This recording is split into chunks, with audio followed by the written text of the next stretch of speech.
Okay, let's jump straight into what we've been looking at today.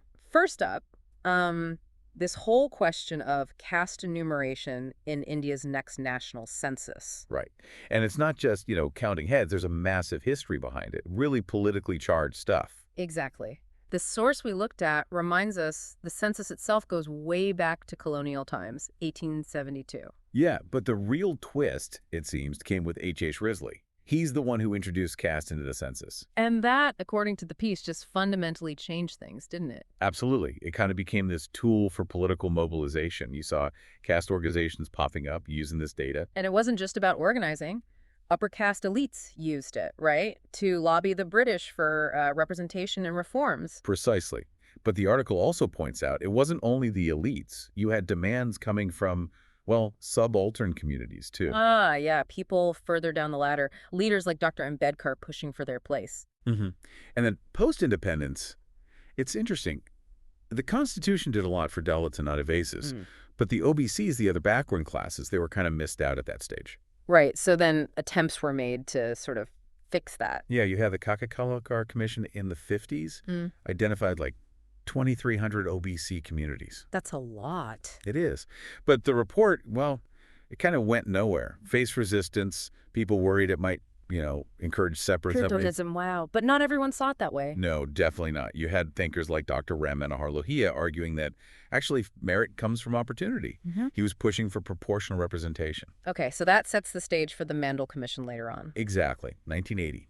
And they used, get this, the 1931 caste census data to recommend 27% reservation for OBCs. 1931, that's quite a gap. Huge gap. And when it was partially implemented in 1990, it just, boom, ignited this massive debate, really showed how badly updated data was needed. Bihar also had the Mungari Law Commission earlier doing similar work. So that Mandel report really shaped OBC politics, and now there's kind of a consensus on needing reservations, right? Broadly, yes. And the politics now. Well, the BJP since 2014 has been working hard to bring OBCs and scheduled castes into its Hindutva fold. But regional parties are also pushing for this caste census, aren't they, to, like, expand their own base? Oh, yeah. Parties like the Samajwadi Party in UP building alliances. They see the data as crucial. And even Rahul Gandhi recently acknowledged Congress maybe dropped the ball on OBCs in the past, calling the census a social X-ray. Right. So the potential now, this census could bring visibility to communities left behind, not just the big intermediary castes. And maybe if they include land ownership data, too, it could show the social roots of economic inequality. That's the hope for some. Like, It could also empower smaller scheduled castes, OBCs, denotified tribes, give them data for advocacy. but there's definitely an electoral angle, right? The BJP won big recently by attracting smaller groups. Absolutely. The BJP seems to be playing this strategically, especially honoring Karpuri Thakur in Bihar, to mobilize extremely backward classes. It could shake up alliances, like with Nitish Kumar. So everyone's looking to use this data to reshape caste realities and, well, lock in their voters. Pretty much. It's going to be fascinating to watch how it plays out. Okay, moving on. Our second piece digs into India's labor laws, that constant tension, between making business easy and protecting workers. Yeah, and we're seeing some action now, like in Karnataka, regularizing sanitation workers, the poor karmikas, and that new bill for gig workers just got cleared. So, timely stuff. The article traces things back to the 90s, post-liberalization. Right. That's when the argument really picked up steam. That the old laws, Industrial Disputes Act, Trade Unions Act, Workmen's Comp were, antiquated, holding back growth. Colonial-era laws needing an update for a modern economy, basically. That was the line. But what happened, the article argues, is this massive growth in the informal workforce. And not just informal jobs, but disguised employment, even in big sectors, like auto, manufacturing, even the public sector. Yes, workers labeled as probationers, trainees, contractors, sometimes even given fancy manager titles, possibly to skirt the rules. So what does that actually mean for workers? Easier to hire and fire, I guess. Exactly. Less job security. And much, much harder for workers to organize to bargain collectively weakens their power significantly. And the courts, the article mentions the judiciary played a role too, starting in the 2000s. Some key judgments. The Sale case in 2001 said there's no automatic absorption for contract labor. Okay. Then Uma Devi in 2006 basically said temporary employees don't have a fundamental right to a permanent job or equal pay. Critics say that one's been misused quite a bit. And the right to strike. Yeah, the TK Rangarashan case ruled against government employees' right to strike, which kind of clashes with international labor principles like the ILO's stance. So a trend of judgments potentially diluting worker rights, back wages, reinstatement, things like that. That's the perspective in the article, yes.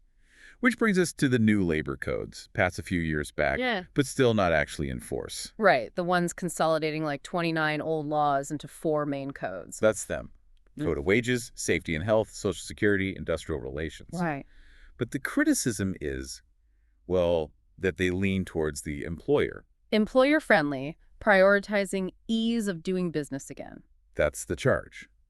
For example, raising the threshold for needing formal standing orders, rules about conduct, dismissal, etc., from establishments with 100 workers to 300. Okay, I see. Which makes the Karnataka gig workers bill interesting, hailed as a milestone, but also criticized. Exactly. It's pioneering for gig workers. Social Security could set a precedent, but critics say, well, it doesn't guarantee minimum rights effectively. With long hours for minimum wage, underestimated costs. Yeah, those kinds of concerns. And the definition of gig worker itself in the National Social Security Code. Yeah. Some call it a definitional trap. A trap, how so? It might actually exclude workers from protections they should have under existing labor laws. The ILO is actually looking into this whole area of disguised employment globally. And the welfare board under the Karnataka bill, is that an issue too? Concerns there about it being dominated by government nominees, maybe not enough worker representation. Plus, the whole issue of unpaid waiting time for gig workers isn't really addressed. Right, let's shift gears now. Geopolitics. Our third source looks at India saying it's holding the Indus Waters Treaty with Pakistan in abeyance. What does abeyance even mean here? Well, that's the million-dollar question, isn't it? Yeah. The article points out that the term abeyance doesn't actually have any legal standing.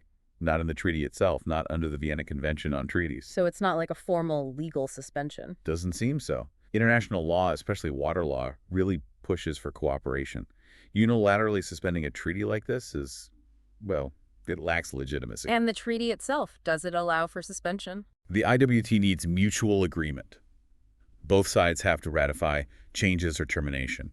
And the Vienna Convention only allows suspension in really specific, exceptional cases, like a material breach, impossibility, fundamental change of circumstances. India hasn't formally invoked any of those. So if it's not strictly legal, what is it? A political signal? That's how the article interprets it, yeah.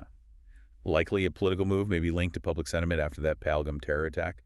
A way to show displeasure without fully ripping up the treaty. And practically, what might abeyance mean on the ground?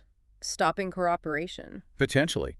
It could mean pausing the procedural stuff, sharing project details, hydrological data, flood warnings, things that require ongoing interaction. This isn't the first move, though, is it? India sent a notice last year citing a material breach because Pakistan went to the Permanent Court of Arbitration. Correct. January 2023. So this abeyance approach is a bit different. The article questions why not stick to the legal argument about terrorism if that's the core issue. Maybe it's seen as less escalatory, or maybe strategic for other reasons. Could be. Perhaps it's a calculated step to sidestep Pakistan's constant legal objections to India's river projects on the western rivers, the run-of-the-river ones. Ah, so potentially speeding up projects like Kishanganga, Baglihar, Rattle, consolidating India's water usage rights. That might be part of the calculation. But the huge risk, obviously, is escalating tensions. Pakistan sees any move on the IWT as a major threat to its water security, especially now, with Pakistan facing considerable internal instability. Yeah, but is tinkering with the IWT really effective leverage to stop cross-border terrorism? The article seems skeptical. It does raise that question. What are the potential downsides for India, then? Well, domestically it might play well, but internationally. Unilaterally messing with a treaty like the IWT could damage India's credibility, right? Could even end up at the PCA or ICJ. That's a definite risk. And there's another angle. The environment. Fast-tracking big water projects in the Indus Basin without proper scrutiny, that's ecologically sensitive territory. So it's this tension between security demands and, well, ecological sense. Exactly. The need for strategic thinking that pressures Pakistan without damaging India's own environment or its international standing as, a responsible global player. Okay, finally, let's talk tech and energy. Our last piece tackles the huge energy footprint of generative AI, something we don't often think about. Yeah, it's massive. And growing incredibly fast. The article throws out some pretty wild projections. AI data centers potentially using up to 10% of global electricity by 2030. Wow. And Sam Altman's comment about melting GPUs, it really paints a picture. It does. Training these models, just using them daily, it pumps out a lot of CO2, equivalent to, running multiple cars constantly. Which leads to the point about transparency, right? The article argues AI companies need to be much clearer. Absolutely. How much energy are they using? Where's it coming from? What are they actually doing to minimize it? We need answers. So the proposed solution in this piece, small modular reactors, SMRs. Right. SMRs as a way to power AI more sustainably.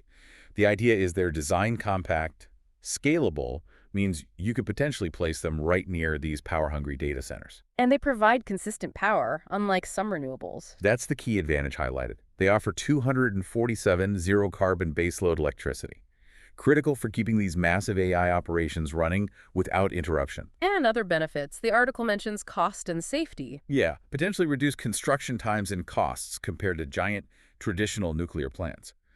They often incorporate enhanced passive safety features, meaning they rely more on natural forces like gravity for safety, less on active systems, and they're suited for more places, maybe enabling more decentralized power. Sounds promising, but there must be challenges. Oh, definitely. Big ones. You need major policy shifts, new regulatory frameworks for safety, waste management. Public perception is a huge hurdle, too. And cost. Are they competitive? That's a big question. Significant upfront investment is needed. Mm-hmm. And they need to be integrated properly with all the renewable energy efforts already underway. It can't be an either-or thing. The article mentioned a prediction for India specifically about cost reduction. Yeah, an estimate suggesting that once SMRs are up and running in India, the electricity cost could drop significantly, maybe from over 10 per kilowatt hour down to around 5, which would be lower than the current average cost. Interesting. So the conclusion is leaning towards maybe a public-private partnership model. Seems like a realistic path forward, yeah. Using SMRs alongside renewables to try and square that circle of powering AI's growth without wrecking the planet. So quite a range today, from the deep social structures revealed by Caste data through the changing world of work and labor rights into the high-stakes game of water diplomacy, and finally looking at cutting-edge energy for AI. Yeah, seemingly disconnected topics, but you can see the threads, can't you? Social equity, economic development, international relations, tech advancement. They're all deeply intertwined. Absolutely. Which brings us to a final thought for you, our listeners.